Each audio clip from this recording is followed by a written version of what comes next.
भाभी। अरे साचो हो।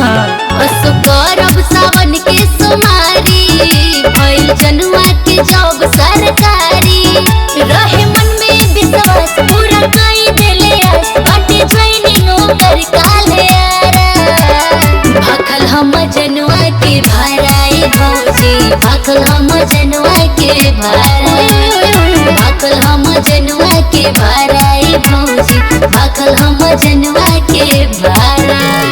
जय जय जय भोले भंडारी, महिमा तेरी सबसे न्यारी, दुनिया दीवाना तेरा जोगिया।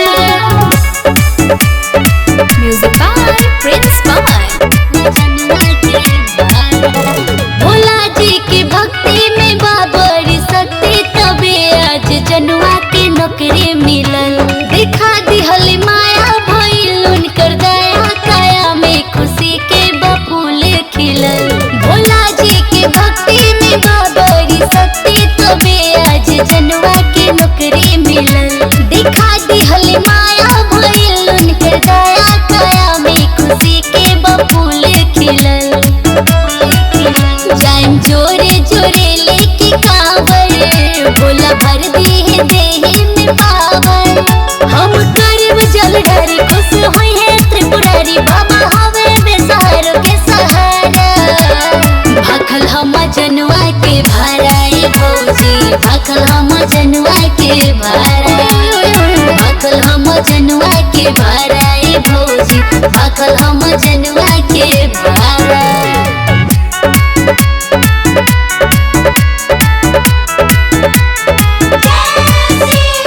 जय जय भोले जय भोले जय भोले, जय जय जय जय जय जय भोले, जय भोले जय भोले जय जय जय। हवे सीधा साधा मोर दिल के सहजादा, भाग से हम इनका के पवले बानी, इन्हीं से होई शादी, दुआरे बैंड बाजी, मम्मी से बतिया बतवले बानी। हवे सीधा साधा मोर दिल के सहजादा, भाग से हम इनका के पवले बानी, इन्हीं से होई शादी, दुआरे बैंड बाजे, मम्मी से बतिया बतवले बानी। ए भौजी भैया के तू पोटियावा, कह पापा से जाके बतावा, बाकी डोली की पसंद लइका बाटे नंबर 1, प्रिंस पवन नहीं मिली है दोबारा, भाखल हम जनुआ के भराए भौजी, भाखल हम जनुआ के भराए, भाखल हम जनुआ के भराए भौजी,